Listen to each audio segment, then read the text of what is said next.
I decided to do a DNA test. So right out the gate, I used Ancestry.com, and I want to start with the pros and cons of that. The pros has a lot of great features, some of which I'll explain later on in the video. But I use Ancestry.com. It's a great service. It really is. But the con is that if you want to find out more about like your ancestors or create family trees, know more about your like family members and things like that throughout history, you got to pay a subscription service, right? If you are lucky, you can find like a free trial, because that's how I'm getting all this information. I signed up for the 14-day free trial, and I'm gathering up as much information as I possibly can before my trial is over. After that, after that 14-day, I'm gonna have to pay a subscription fee, which I'm not really interested in doing. So that's a huge, for as many things as they give you on this website to use and all the things that you can discover, there is a monthly subscription service that you have to sign up for. So, I mean, if you have like disposable money and you can do that, then, you know, it is it's a great, like, long running resource for you.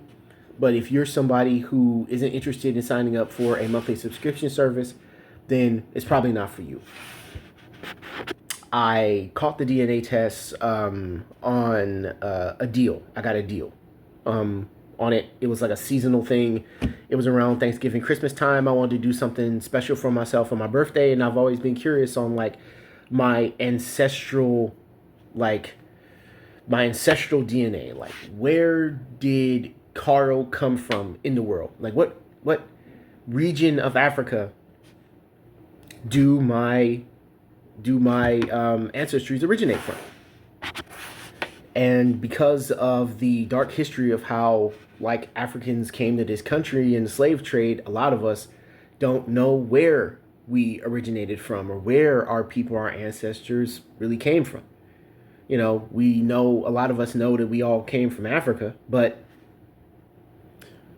from where? So the DNA test showed that the vast majority of my ancestral heritage came from Nigeria. I am, in fact, Nigerian. But there are two other places that are real prominent where a lot of my ancestral genes came from, too. And the other one is Mali and the Ivory Coast and Ghana. So those three places is where predominantly where my genetics, where my ancestry sort of originated from, then were taken, migrated, and then sort of implanted here in America. But that being said, there's a little bit from a lot of different places. Cameroon was another one that had a fairly high percentage, not as high as like Nigeria, Mali, and like Ghana, but it's another one that has like a fairly, I guess you could say, decent amount of percentage. And then from there, my family tree sort of settled in the Mississippi, Louisiana area. And they stayed there for a long time till about 1925, around there. And then some of the family sort of branched off and moved towards California way, which would explain like why I'm here in California right now. It's just incredible to think about. Like, you know, you get caught up in your day to day and thinking about like what's happening right now in your life right now, and it's just, there's just like hundreds of thousands, millions of people had to exist before for you to be here like right now. I was less concerned so much about the like familial ancestry. I was more concerned about like the ancestral my ancestral heritage. But for those of you who are interested, uh, they have these features, like the Ancestry.com have these features, and they're called hints. And what these hints do is once you put in as much information as you can into the website, the website will start to give you hints.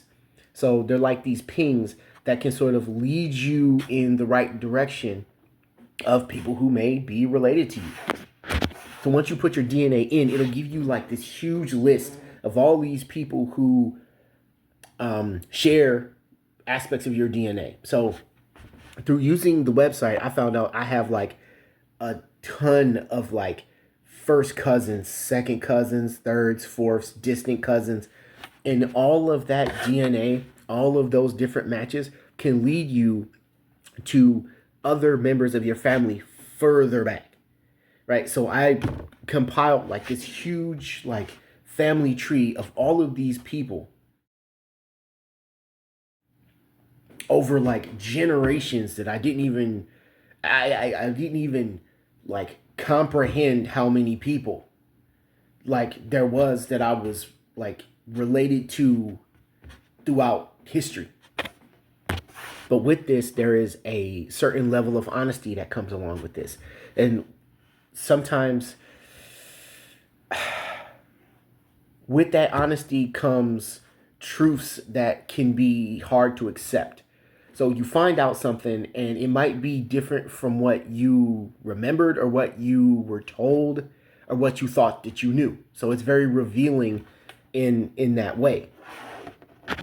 So I'll give you an example of what I mean, right? In my own family. So on my father's side, because me and him have the same name, he's Carl, I'm Carl. On his side, you get a lot of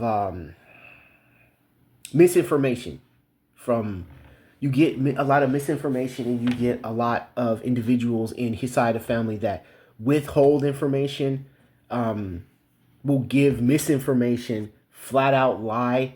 Sometimes they can't remember, sometimes they forgot things, sometimes they remember things wrong, or they like omit information to try to how can I put this? Sort of make things seem or make individuals seem like they're better people than they really were. You see what I'm saying? Like my father, for example, was very withholding from information, but at the same time too, like I was a like infant, like child. I was a little kid at the time, so I have vague memories of certain individuals, if any at all, because of the age I was when certain events took place and certain people were alive at the time when they were. By the time I became like a man, all of these individuals were dead and gone, most of them. And if you're somebody who is sort of desperate to find like the truth about your family, and you are dealing with individuals in your family that are actively trying to mislead you or not give you information which can, give you the answers that you want, it can be frustrating. A DNA test can very much be a compass pointing you in the right direction of names, facts, marriage records. I found an uncle on the website based off of his naval record. I found my father's, some of his records based off the same thing. Like my mother, for example, she didn't know who her grandparents were or her great grandparents. Since I did this test, she's discovered who they were through me. Ancestry.com also has this huge directory of just like records that have been recorded throughout a person's life, like all legal residency, if in some cases even social security numbers for people who are deceased, criminal records, like I said, military records, also the yearbooks. I found my mom's yearbook. Some of my uncles' yearbooks. I found yearbook pictures. My aunts, I've discovered all of this stuff. This was another cool feature that I discovered just from messing around the website, is that it gives you percentages from each area. Like for me, for example, okay. I'm using very general terms, but like for me, so they gave me a numerical percentage from each uh, region of Africa that I am from, right? That my ancestral DNA came from. But they have this feature where they will tell you what parent gave you what genetics from where. And I think that's so cool is that I got X amount of Nigerian genes from my mother. I got X amount of Nigerian genes from my father. I got X amount of Mali genes from my mom. I got X amount from my dad, and it just goes down the line. So every single like piece of DNA that they find inside your blood, they give you this detailed this detailed percentage match between both parents and what you got from them to make you. So as time has gone on, right? So it's 2026 as the time of this recording. So as time has gone on, DNA websites, specifically Ancestry.com, have gotten more refined and they've gotten better to include more regions of the world. And those DNA matchings are broken down more so into more detailed explanation. So when they give you your DNA test back, they give you all of the DNA tests. They give you every single thing that's inside your blood, which leads me to this.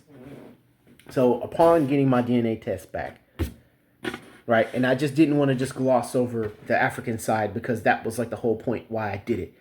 I wanted to know where, like, who am I exactly? For the longest time, I was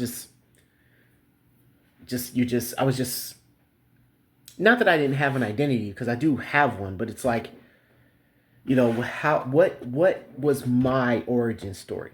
I always wanted to know, like, what was my origin story? I always wanted to know if there was more than just the block that I lived on. And that's what led me to do this. It's like I've always been curious on like what cultures am I connected to? How did I come to be? What like who am I?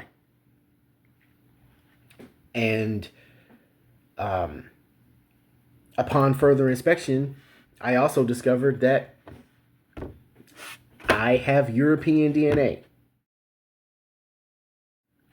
So if that's the case, we probably know where it came from.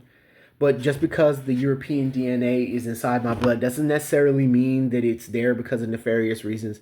All it means is that, at some point, a ancestor somewhere, probably, in indigenous Africa, probably interacted. There was a lot of interaction with Europeans back then, and it could have came from anywhere. So as you go through Europe on the list of like the DNA that I have, that the percentage gets smaller and smaller depending on like what region, but it's mostly like Scotland and Ireland is where most of it comes from, and a little bit of Germany. So there's that. There is a part of me, however small, that is in fact European. And I told somebody about that, the European ancestry, and they asked me how I felt about that, and I'm like, well, I don't feel anything. Like that's just what it is. Like I have no control over like where it came from or how it came to be. I honestly, it probably happened so long ago, we don't even know the circumstances in which it happened. It's just, there it is. But like upon like discovering all of this stuff, like the African heritage and like Nigeria and like the European side, it's just like both of these cultures have like this rich history of like just like martial skill, and I practice martial arts. I wouldn't consider myself like I don't tell people I'm a martial artist. I don't like consider myself a martial artist. I more so am like a practitioner. Like I like martial arts. I like to practice, but just like the two rich histories of these two cultures with just like these warriors and like these fighters and like these different martial styles that like contrast each other very differently but are at the same time very similar, and it's just that's exciting for me. That might explain a little bit like my fascination and like sort of my aptitude for like martial arts and learning about and knowing about combat in the use of the application of like weapons and martial skill, kicking and punching techniques and all that stuff. So I mean that's it. Like I'm Nigerian. You know, uh, and usually in videos I don't usually ask people to comment. Not that I don't care. It's just like I don't really think anybody really cares enough about what I'm saying to really like leave a comment on any of my videos. Um, but if you have any further questions, and if you're curious about something and I didn't cover it in this video, just let me know down in the comments. I respond to everybody.